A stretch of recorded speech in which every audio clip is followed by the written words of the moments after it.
Hey there, everybody. Welcome to Truth Be Told. Yeah, I'm always excited. I stay excited. I stay with my eyes focused on God.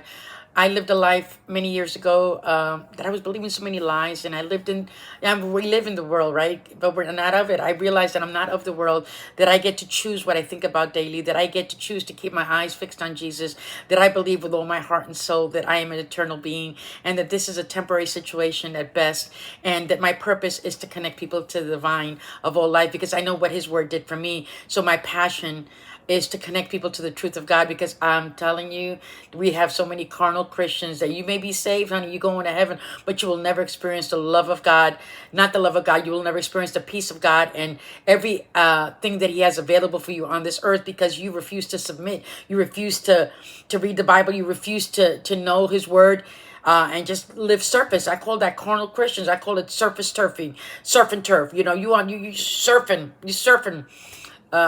You have no intimacy. You don't know His character. You know, you're just so good. You're good with being saved, and if that's good for you, that's fine. But man, the people that you have been assigned are gonna miss out. Not gonna miss out. You're missing out on the people that God has assigned to you.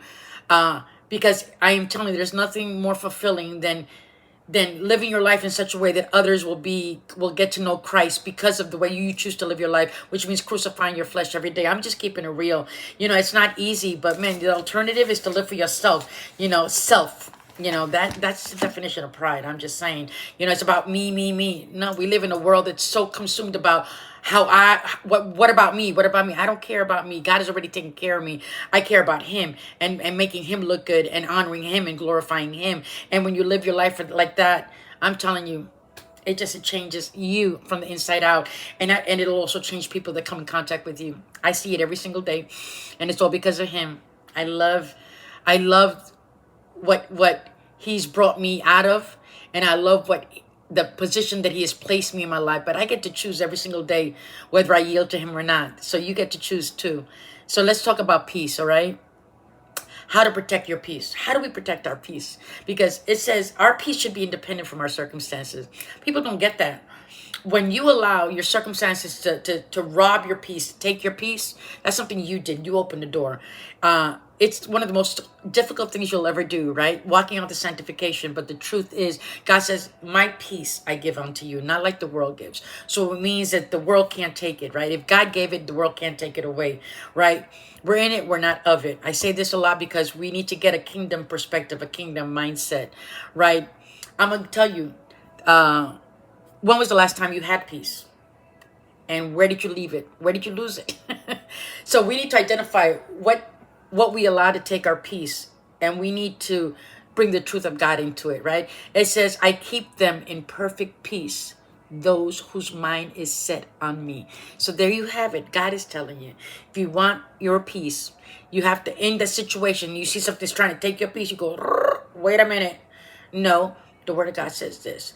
And then you yield. See, that's the part that we don't like doing. That moment we have to yield. We got to crucify our flesh and say, no, no, no, I'm not going to react the way I want to react, because that's going to steal my peace, right? It's going to take it.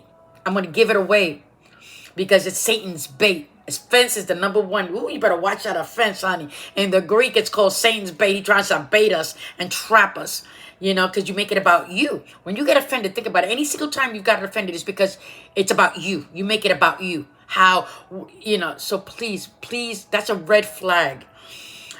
Remove offense, remove the word offense from your life, remove it from your spirit, to get it out, because people are going to make mistakes. We all make mistakes, right? When Jesus said, pick up whoever hasn't sinned, pick up the first rock. Ain't nobody can pick up that rock.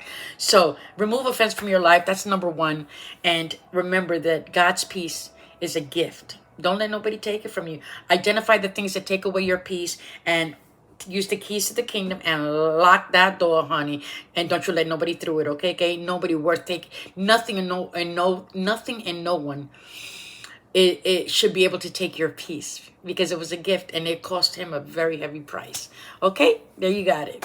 I love you, and I am on, guess where? Peace Place. Oh, an adventurous avenue. Where you at? Holla.